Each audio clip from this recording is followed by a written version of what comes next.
hello, sure. I have started recording the call. Oh, okay, thank you. Hi, Sally. My name is Samia, and I'm the finance team lead.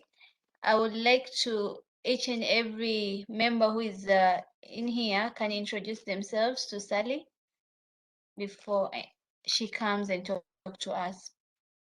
At Chris, Alan, Newton. Hello, thank you very, very much, Samia, for this opportunity, and thank you very much, Sari, for coming and sharing with us as Team Moi and Team Building the Smart Kibada. My name is Chris Murimi. I happen to be a lead for the project. That is from the student side. I'm really assistant from the professional side. Yeah, so we'll love to have the counsel from your side, maybe on the project you did earlier, on last year, earlier this year, and maybe get us on the finances of how you would advise us to carry on this project. Thank you very much. We are very eager to hear from you. Asante sana. Back to you, Samia. Okay, at Alan Kimeli, if you're available. Alan? Okay. Newton? Hello, I'm available, but my network is disturbing, but I'm catching up and I'm following through. Thank you. I'd like introduce yourself kindly. My name is Alan Kimeli. I'm a student at Moi University. I take electrical and electronic, electrical and telecommunication engineering. I'm in my final year. Thank you. Thank you. Philemon?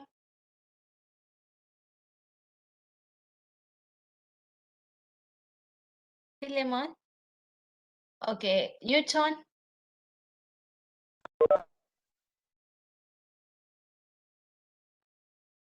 Beth? Kipto? Yeah, hi. So how are you? Yeah, fine.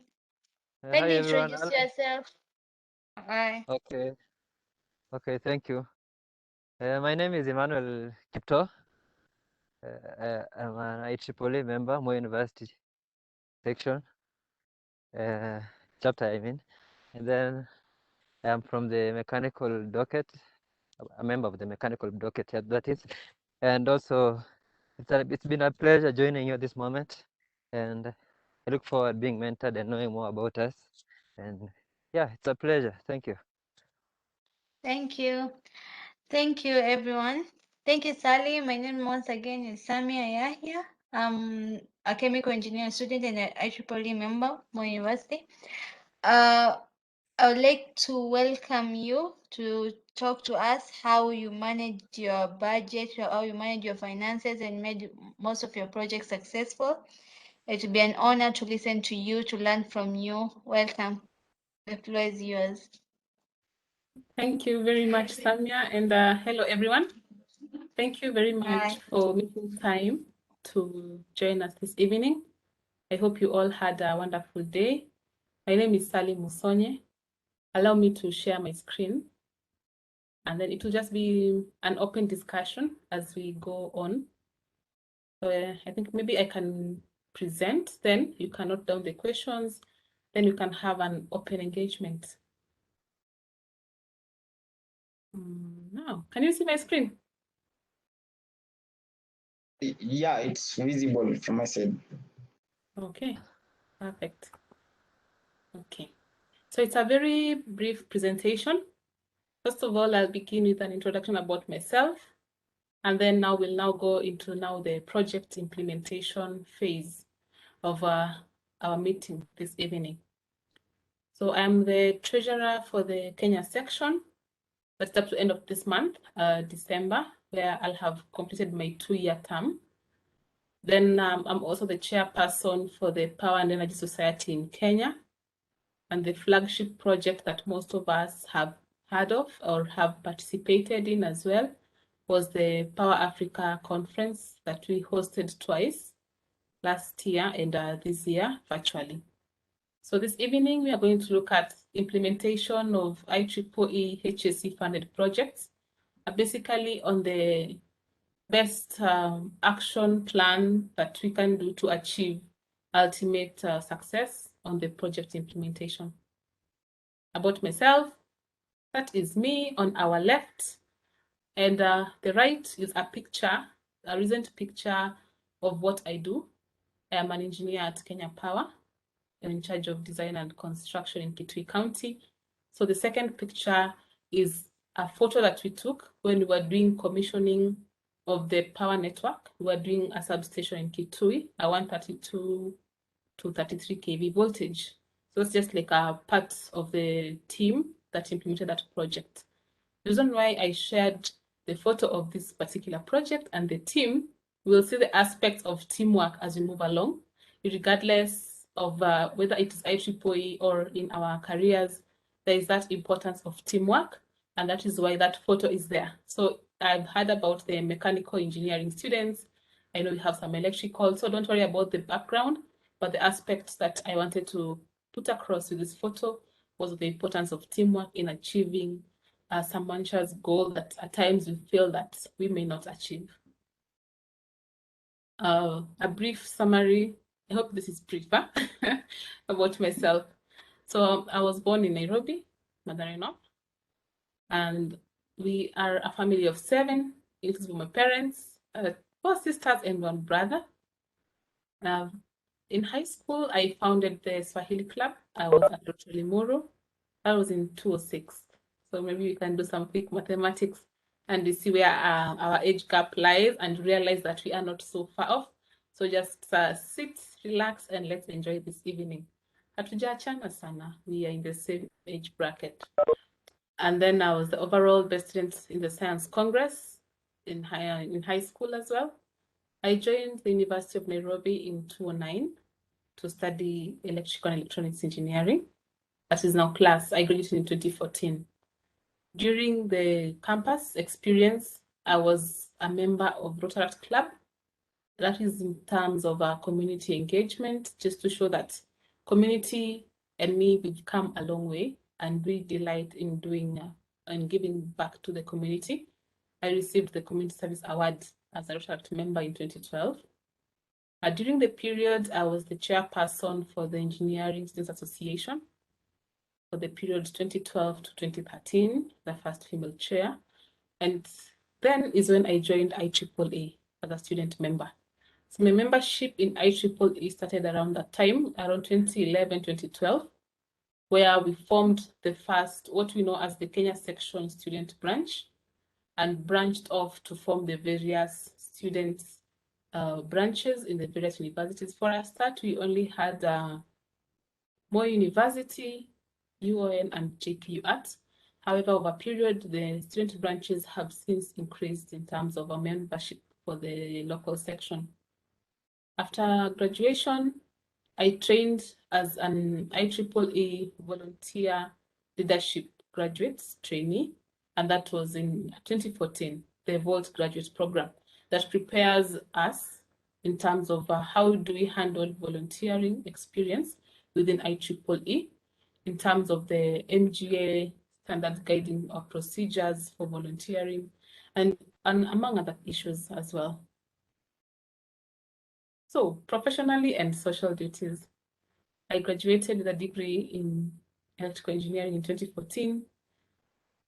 During my engineering course, I also took part in a STEM Africa initiative mentorship program where we were to implement a community project. I was among the Goldman Sachs finalists in Kenya under STEM Africa. After graduation in 2014, that year between school and work, or between graduating and work, as I was trying to find myself an internship here and there, I formed HAC Africa initiative. This initiative basically looks at mentoring young girls and youth to pursue careers in STEM.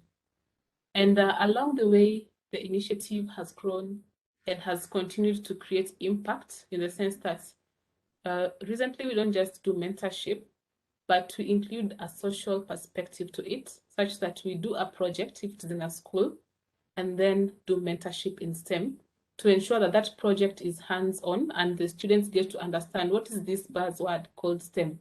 So we get to simplify it in terms of community projects. Most of the time I've done projects on COVID, which we'll talk about in this presentation, and also in solar access, where we have some schools without solar power. So how can we, since we have the access to funding, we have the access to professionals, we have the access to the networks, how can we engage these communities in providing solar solutions, and in the process, mentor the young girls and boys through the process to understand, just to demystify what is STEM through a hands-on experience. So that's how we've innovated our approach as STEM, as a HAC Africa initiative. I've participated in the IEEE Africa Stakeholders Forum that was in Rwanda in 2015. Just to give a brief explanation behind this. So initially, commonly IEEE Region 8 includes Europe, Middle East, and Africa. And initially, most of the African sessions just felt that there was not much participation or support or impact of IEEE in Africa. And there was need to have an IEEE in Africa initiative to focus and to promote African sessions. So we did the Facebook page for IEEE Africa. You can check it out and follow us, where we get to post and share events that happen across African sections once we receive them from our memberships.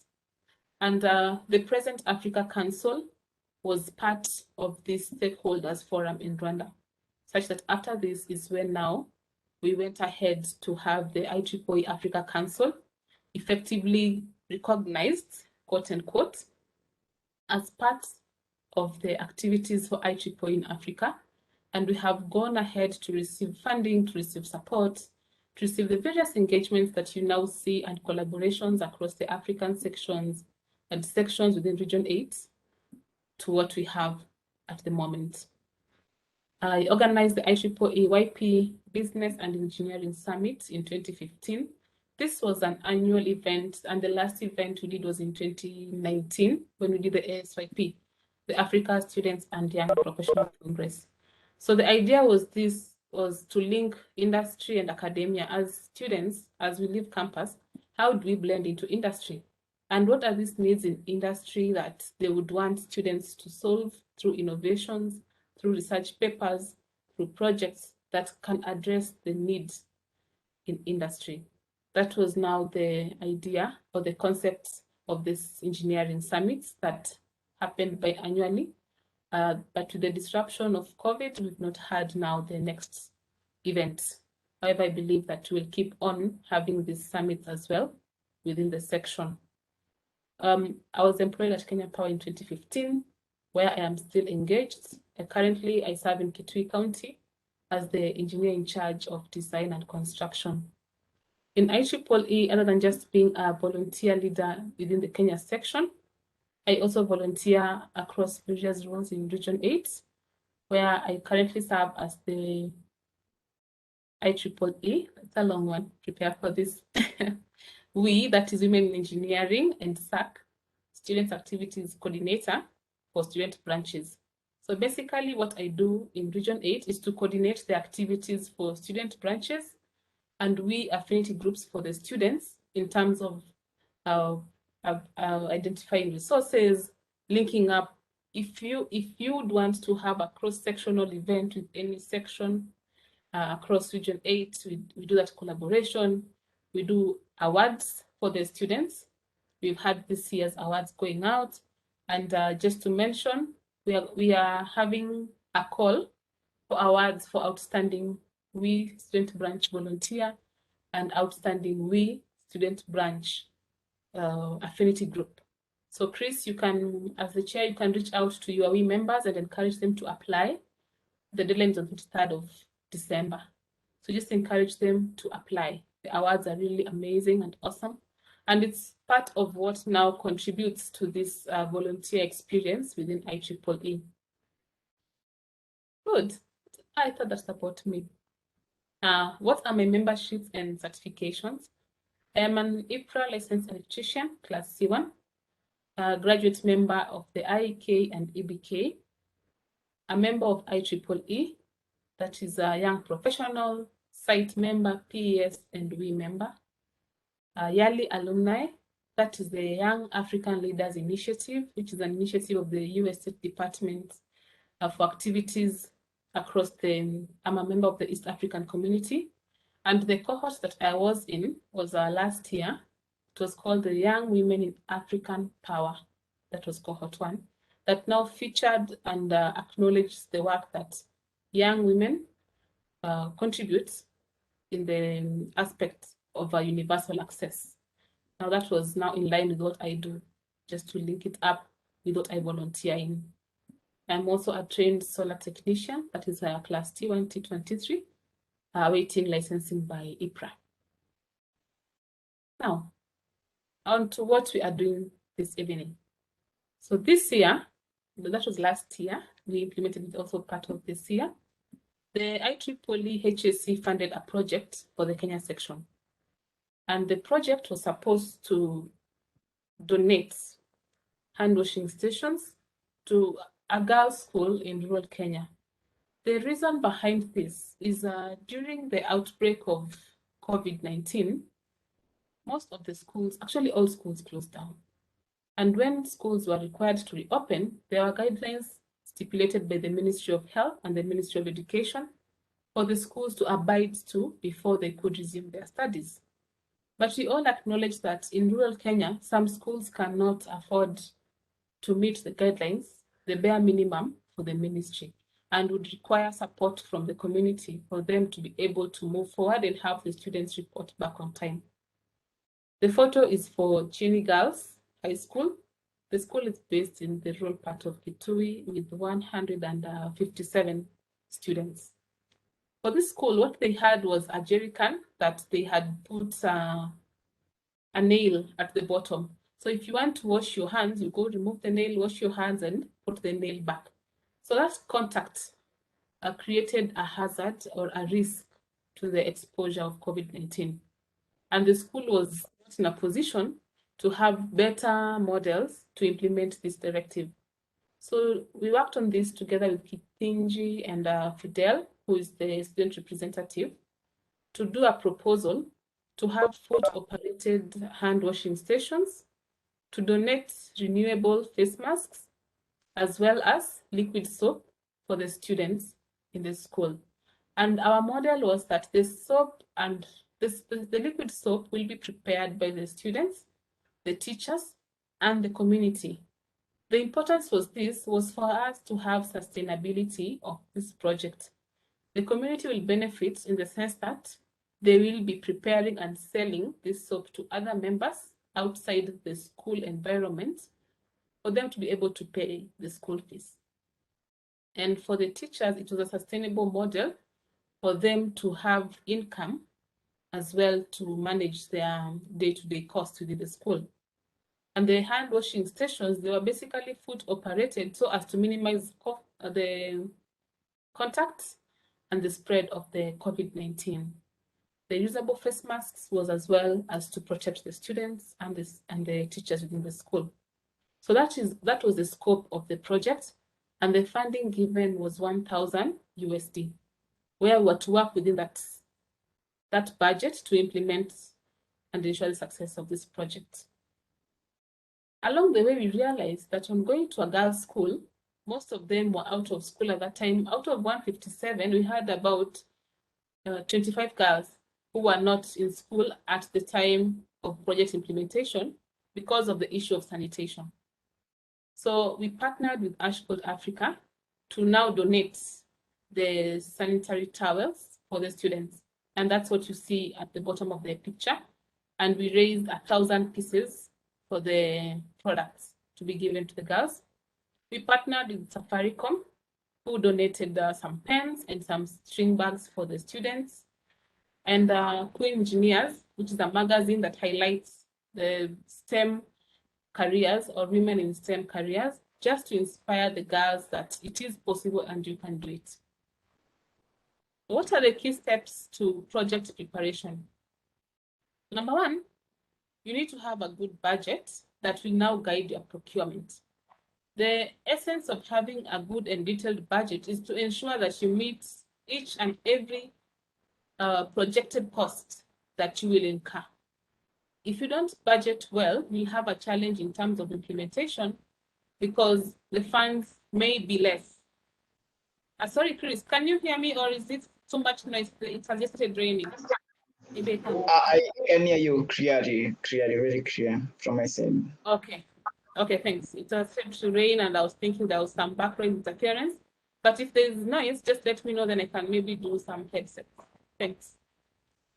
So I was saying a good budget is critical for you to ensure that you are within your procurement plan and to avoid overheads in terms of expenditure. Secondly, identify KPIs for the project. Okay, you realize that in terms of project preparation, these aspects have already been done, which is what you did when you are doing your proposal for the HAC funding. So what I was trying to highlight is that what you did is very important and will be very critical in implementation. So from what you did, I just pulled out what you will be looking at as you progress towards the implementation. So you have your KPIs for the project. You have your project metrics that you did using SWOT analysis techniques. Here is where on the metrics, you identified what are the project strengths, the weaknesses, what are the opportunities, what are the threats, and how you are going to mitigate each of these aspects during implementation. It is very key that you maintain that throughout the project, you maintain sight of that. A detailed monitoring and evaluation toolkit. This you may not have, but it is something that you can prepare and goes hand in hand with having a project tracker. This is where you have an Excel document or a Word document, but Excel is easier because of updating. You list all the KPIs, have project timelines from the start to the end. So you need to have when do you need to implement this project in mind, such that if there's any challenge that comes up, I'll give an example of the Kenny Girls project. We were to implement that project by June of 2021. However, when this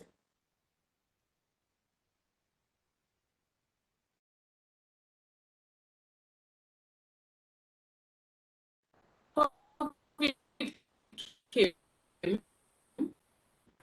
and schools had to close, and we didn't have suppliers, we had to pay about 3 months every month, depending on the timeline that you submitted. You're supposed to do a report. It is very important that you submit your monthly reports on time. Normally, they'll send reminders to the project lead's email. So prepare an update, and if there's any foreseen delay, it is important that you mention it to them so that in the system, they can now extend your timeline on projects up to the date that you project to complete that. And the monthly reports and evaluation will help in boosting your accountability of the funded projects in terms of IEEE good standing plan. And finally, it is important that you have community engagement and participation. For the Smart Kibanda, who are your target communities? The reason for that is because of sustainability. We don't want a scenario where you just go and put a Kibanda somewhere. It is smart on the day of commissioning. And then 3 months down the line, no one knows what is happening. No one knows if the smartness is still there, if the panels are still there. So it is very critical that you engage the community during the planning and during the implementation for them to clearly know their role during implementation and post-project implementation. You may not have to follow up on it every month, but after every quarter or every 6 months, you can call, you can contact, and you can visit that project just to ensure that what was intended is still going on. When it comes to the financial planning for the project, now you have your budget, you submitted that, you submitted your metrics, and your project was funded. But now the big question is, where do we start? We have $5,000, but where do we start? One key lesson that we learned during the project was ensure that you obtain supplier quotations for all items. Even if you want to give pens or t-shirts or event banner, all the items that you listed, ensure that for each item that you want to buy, get at least three quotations. The reason for this is for you to be able to get the best price. We know that most of the times you are given a quotation, then when you want to go and buy that t-shirt, maybe 6 months later, the person tells you, I'm sorry, we have increased costs. But since you only had that person in mind, that means you'll have to add some extra coins for you to meet your budget.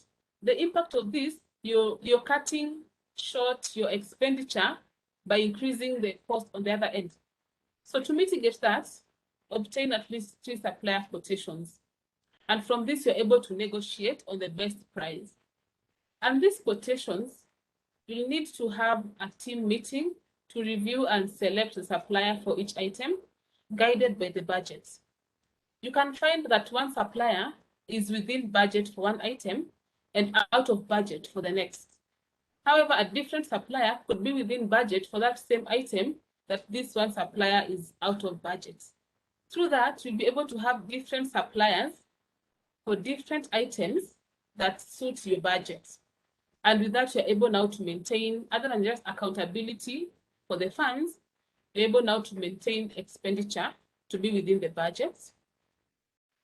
Once you have paid the supplier, even before payment, get invoices such that, yes, I gave you a quotation.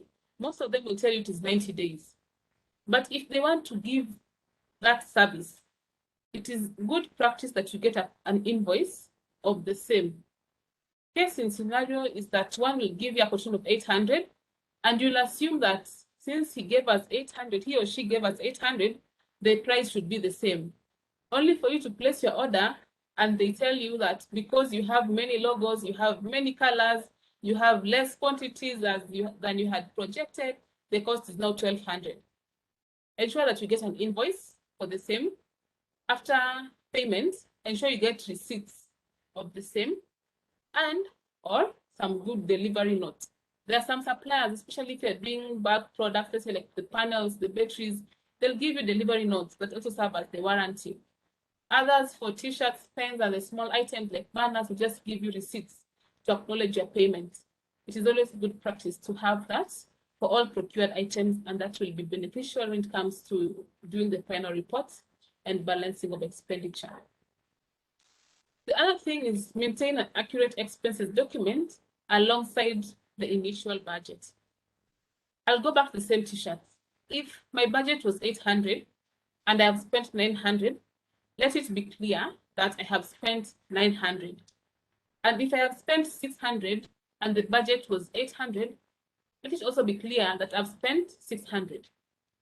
Now, how does that balance out? You would have indicated 800 for 10 pieces of t-shirts. And by the time you're implementing your project, you have more people. Maybe you want double the number, you want 20 pieces. The supplier will most likely reduce on the cost, but increase on the quantity. So it is important for you to indicate that the cost came down, but we got more, such that the impact on the overall budget was minimal. Of course, there's also a variation of plus or minus some percentage, but let us always ensure that we are within the budget and the funds kind of balance off, where we have some overheads and some savings. Have a final implementation expenses report that is detailed for actual line items. Then partner with other institutions for in-kind funding as well as needed. Back of the Cheney Girls project, we identified a secondary needs on this project that was not anticipated during the HAC funding. During the preparation and signing of the HAC documentation, it is mentioned that you can partner with other institutions and highlight their specific role. So for Cheney Girls, the role for HAC was on the COVID impact. However, the other partners were contributing towards the same agenda that we felt would boost our efforts in addressing the COVID pandemic. So in Smart Kibanda, you'll have the main project, which is Smart Kibanda, funded by IEEE. However, you may realize that along the way, there are some risks or some needs that may arise, and you would not want to eat into this budget because, number one, that budget or those funds are budgeted for. So if there's any other need or any other demand or any other thing that you'd want to budget for or to spend on, it is very, very wise that you get a partner who can support in kind. For instance, bring the sanitary towels and we have a joint event. Bring the string bags and we have a joint event. Some of these partners would include the section, who is also a partner in terms of the funding for the HAC, would include the university and other institutions that you can approach.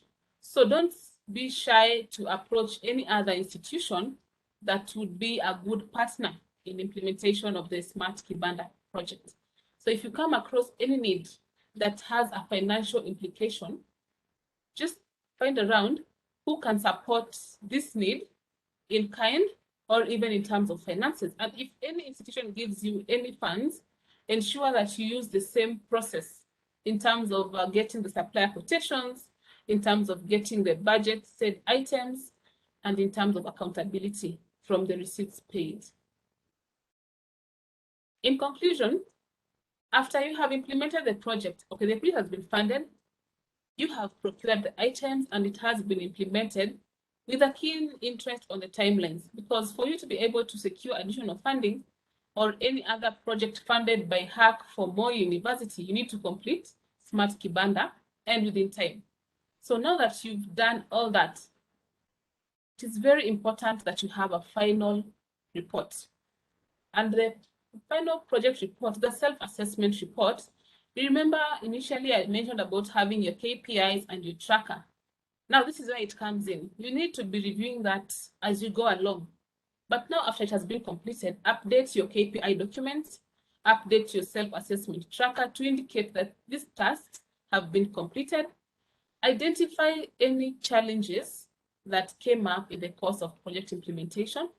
For instance, for Cheney Girls, we had the time delay because of COVID. Identify any opportunities. Remember our SWOT analysis? What opportunities came up? We were able to do mentorship, we were able to donate, blah, blah, blah. We were able to partner.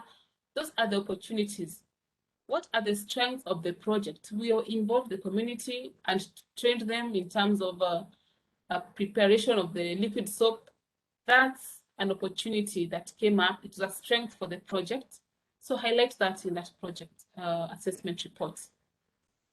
Prepare the project account for funds received reports, which is basically the expenses report that I had mentioned, where you will have your budget, you have the actual expenditure, and now you look at the funds that you have spent on this project. And it is important that you just think through. You need to go back. You know, when you are doing the assessment, most of the time we do it in a hurry. So now we have the funds. Before you start spending, I'd advise that you go back to your budget, look at the Smart Kibanda, and just think as a group or as a committee, what do you need? You realize probably you did the cost of panels and forgot the cost of transportation. Or you'd want to partner with an institution that maybe is in Nairobi, and you tell them that we'll bring you to Eldoret, but you didn't factor in transport. So just go back and look at the budget items and now think critically. For me to do panels, I need panels, I need battery, but there's that aspect of technician expertise. How will that fit into this? And through that, you realize that there are some suppliers who will give you a service for installation that includes the product, the technician, and the installation. So these are just some of the things that you'll now need to look at now critically as you implement this project to ensure the success and also to ensure the achievement of the set targets.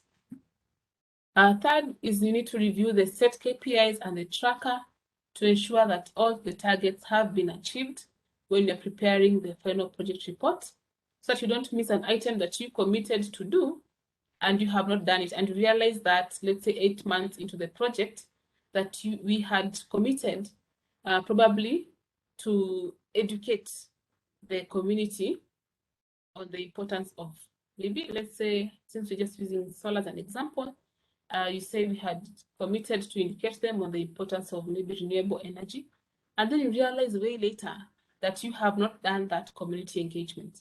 So it's very critical that you review the commitments that you made and now look at how you're going to implement that.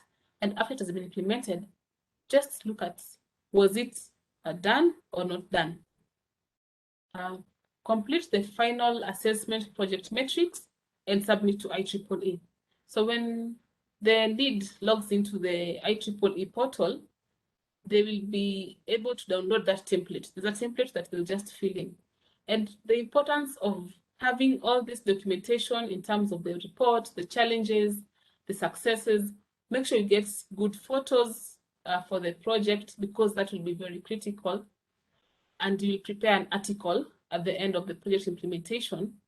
Later, when the HAC team sends you your project assessment matrix to fill up and the final report, it will be easy to just be a matter of transferring from your KPIs document, tracker, just getting the photos that you had prepared, getting the data that you gathered along the way, and just filling in the report. It will be very good, because for Cherry Girls, we did that in June.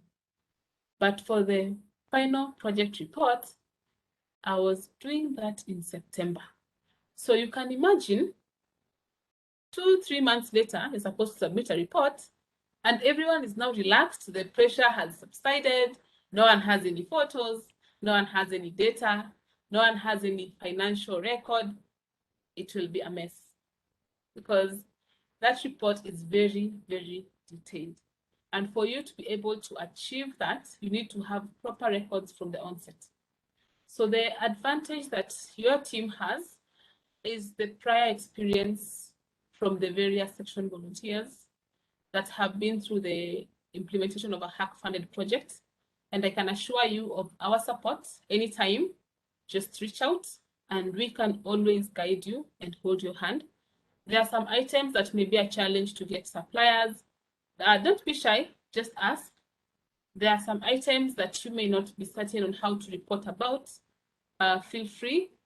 And even when you're having fun and making merry, also remember us. So I wish you guys well in the implementation of the project. And it may seem difficult from the start, but I assure you, you've done a very good start. We've had a very good start in terms of pre-preparation meetings and engagements.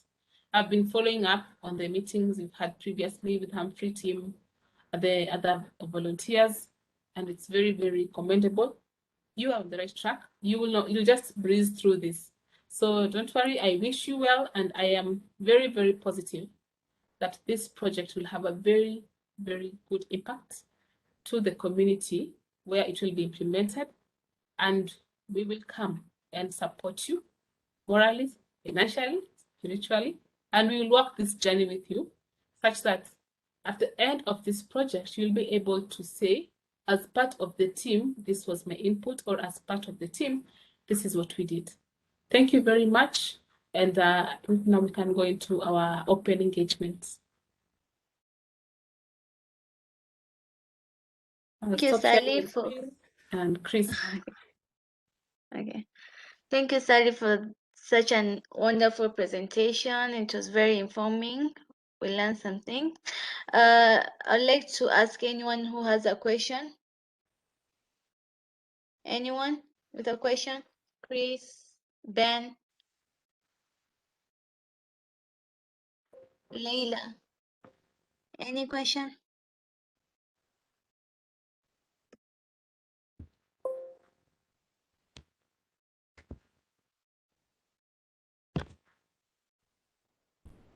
Hello. Yes, Samia, we can hear you. Oh, you can hear me. Oh, that's nice. Yeah. Anyone with a question? Seems everyone is satisfied with what you have presented. Yeah.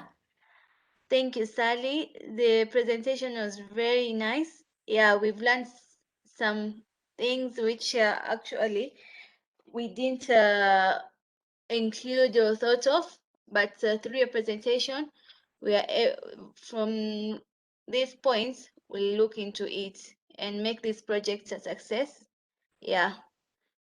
Chris, Chris. Hello, thank you, Samia. I guess my laptop had froze, but I think I'm okay now. I'm audible from your side, so I can hear you. So I have a few questions I would like to engage, Sari. So I saw that from the photo you did 6 hand washing stations. I would love to know if that is a number you had said you will commit and do. At some point you did change that. Do, for example, for last we said we'll do like 5. It was 5 to 7 units, but at some point we are looking to make them more smart and maybe increase the quality of that. So with that, we see that at some point the number may reduce. So I would like to know if that is okay from ARC. Maybe for you, did you commit to do 6 or have you committed 10 then did 6? Yeah, so I would like to know that from you. Okay, thank you. So for our case, the initial budget was for 5,000. The initial proposal was for $5,000 for 30 hand washing stations and 5 schools. Now, when they were approving the funds, they mentioned that they'll not fund 5,000 USD, but instead we scaled it down to 1,000 USD. For that, we scaled down by reducing the number of schools to 1 and the number of stations to 6, because we had targeted to do 6 stations per school at I don't remember the actual cost, but we were to do 60-liter water tanks. 1 tank capacity was supposed to be 60 liters, to have 6 of them in 5 schools. So when we were being funded, we cascaded that down to 1 school to give us now the 6 tanks for 1 school. However, we got a challenge when it came to the aspect of cost. We had budgeted, I'll just give a random number. We had budgeted for 20,000. But by the time we were coming to implement that project with the hype for COVID, the cost for that 60-liter, the actual cost was 55,000. That is the cheapest tank that we got. And the most expensive was 65,000. So which was almost, actually it was a quarter of our budget. So what we did, we reduced on the tank capacity from 60 liters to 50 liters because of the aspect of the budget. So in your case, you had proposed, let's say 7, but you want to scale down and increase on the smartness. That is also okay. The other aspect was on the tanks, how they're made. So this cost of 55,000 was a complete set that you just pay, you send logos, it is delivered. But we wanted something less. Actually, the budget was 15,000 per tank, and we're being told 55,000. So what we did with the volunteers from JKU Arts, we went to Kariako and talked to those Juakali artisans. And the only difference was 55,000 was almost like a week's delivery. But for us to get something that was 15,000 within our budget required more time in terms of fabrication, required the actual fabrication, and getting these items from different places to one person. So we went ahead to increase on our lead time to 1 month, such that we placed the order and gave that person 1 month to prepare. So by going to Kariako, we are able to engage now the local artisan to now fabricate this. We get the design, we get the colors of the tanks that we want, and now we tell him, now go to Kamkunji and buy these ones and come and prepare. So that is how we were able to now maneuver on the aspect of quantity and the aspect of budget. So we reduced the capacity from 60 liters to 50 liters. And when you do that, you have to indicate it in your report. You mentioned that our capacity will, when you're doing the first report or the second, I think by the third report, you should have known who's supplying you what at what cost and what give and take solution are you implementing. So you need to indicate that in your report to HAC and mention. For us, we said we are scaling down from 60 liters to 50 liters, but will serve the same purpose due to the aspect of budget. So now that is what you can have. When you're scaling down and have a smarter kiosk, what is this aspect that is making it smarter that will now cost you an extra, maybe an extra installation? So that's advice. It is allowable. You can do that just to ensure that you balance the aspect of cost and also meet what is intended, the goal, and communicate the same in good time. Yeah. Okay, that's nice. So maybe you said for the development, you earn the tender to one person who did the building, then you only got the tanks. So you didn't like have different suppliers for different parts of the project. So for us, we had the hand washing stations, we had reusable face masks, we had event banner, we had an e-flyer, and we had branded t-shirts and liquid soap and training. So for the hand washing stations, we used one supplier, Karioko. For the t-shirts, branding, the banner, and the e-flyer, we used one supplier. And then for the, who was also doing the face masks. And then for the liquid soap, we used another supplier. So we had 3 suppliers to deal with. And just make sure that you don't have too many suppliers because of the aspect of follow-up. So for us, we had 3 suppliers. We just categorized that into 3 so that we just follow one person. If you have 5 items or if you have 1 item that is quite bulky, we just follow you on one. Yeah. Okay, thank you. Maybe you would like to welcome in one burning question. Welcome.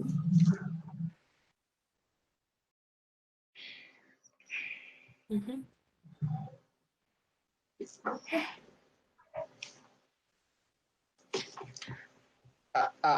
Okay, I thought Samia told me she would be leaving, but I see she's here. I thought she would take over. Maybe anyone else on the call with a question to Sally?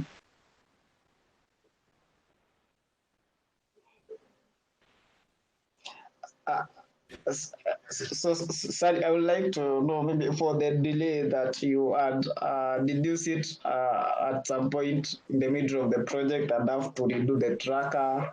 How did you cope with that? Sorry, come again. I was asking now for the delay. You said at some point there was delay due to COVID. Did you, at the middle of the project, review your project tracker? How did you cope with that to fix now the delay? Yeah, if there's any change in any aspect, you need to update your tracker. For instance, if my tracker said I'll have my hand washing stations by April, then COVID comes and I'm not able to do that and maybe have to postpone that to December, it is advisable that you also update your tracker to indicate that the lead time for this item has moved from point A to point B. So you need to also update your tracker as well.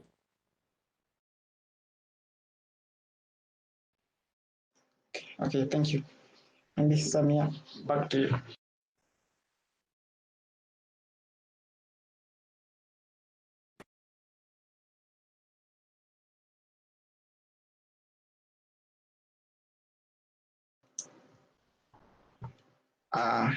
Hello, maybe Bell or Alan or Cliff, Philomene, if you have a question, you can drop that.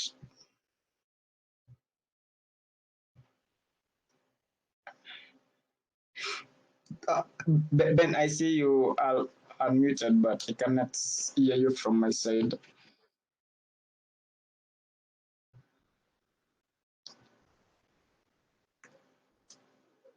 If you have a problem with your mic, you can drop on the chat.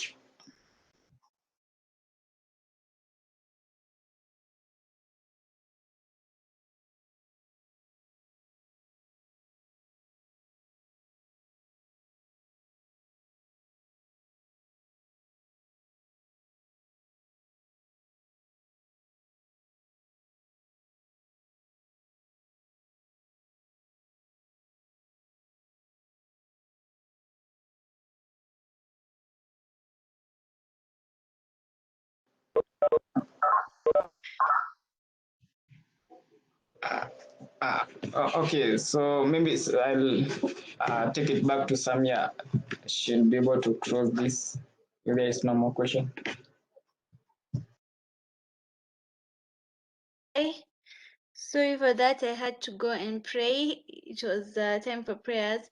So actually, thank you, Sally. And hope it will be okay with you. We can approach you anytime we need help. I hope that is okay. And Yeah, sure. yeah, we really thank you, and everyone really appreciates your effort. I know you're very busy. We've been trying to reach you, I guess 3 weeks from weeks ago, but yeah, we know you're very busy, and you getting your time to come and teach us what and share your knowledge. It is really grateful. Thank you. I guess I don't have much to say, but I hope we'll interact with you more and more, even Yeah, after sure. the project. Definitely, and I look forward to meeting all of you sometime. And sorry about the availability thing. There's a lot happening at our place of work. Of course, you've seen some of it in the news. So that actually cost us in terms of time for us to be able to deliver the reports to the president. As he has requested, he's supposed to give Kenyans a Christmas gift. But we are hopeful that by the time we get to Christmas, things should be better and we should be able to meet in future, and I look forward to it.